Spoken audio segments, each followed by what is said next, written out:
জাতীয় পার্টি নিষিদ্ধ সহ ৫ দাবি জামায়াত ইসলামের, সারা দেশে বিক্ষোভ মিছিলের ঘোষণা।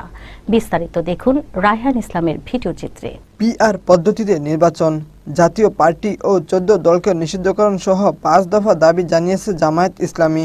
এসব দাবি আদায়ে ঢাকাসহ সারা দেশে বিক্ষোভ মিছিল সহ ২ দফা কর্মসূচিও ঘোষণা করে দলটি। বাংলাদেশকে একটি ন্যায়ভিত্তিক ও জবাবদিহিমূলক গণতান্ত্রিক রাষ্ট্র গড়ে তোলার লক্ষ্যে বাংলাদেশ জামায়াত ইসলামের পক্ষ থেকে আজ ১৫ই সেপ্টেম্বর আন্দোলনের ৫ দফা গণদাবি জাতির সামনে তুলে ধরছি। দাবিসমূহ: জুলাই জাতীয় সনদের ভিত্তিতে আগামী ফেব্রুয়ারিতে নির্বাচন আয়োজন করা। ২. আগামী জাতীয় নির্বাচনে উভয় পক্ষে পিআর পদ্ধতি চালু করা। ৩. অবাধ, সুষ্ঠু ও গ্রহণযোগ্য নির্বাচনের লক্ষ্যে সকলের জন্য লেভেল প্লেইং ফিল্ড নিশ্চিত করা। ৪.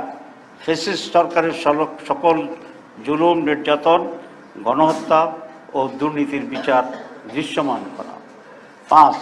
স্বৈরাচারের দোসর জাতীয় পার্টি ও ১৪ দলের কার্যক্রম নিষিদ্ধ করা। উক্ত দাবিসমূহ বাস্তবায়নের লক্ষ্যে নিম্নোক্ত কর্মসূচি পালন করা হবে ইনশাআল্লাহ।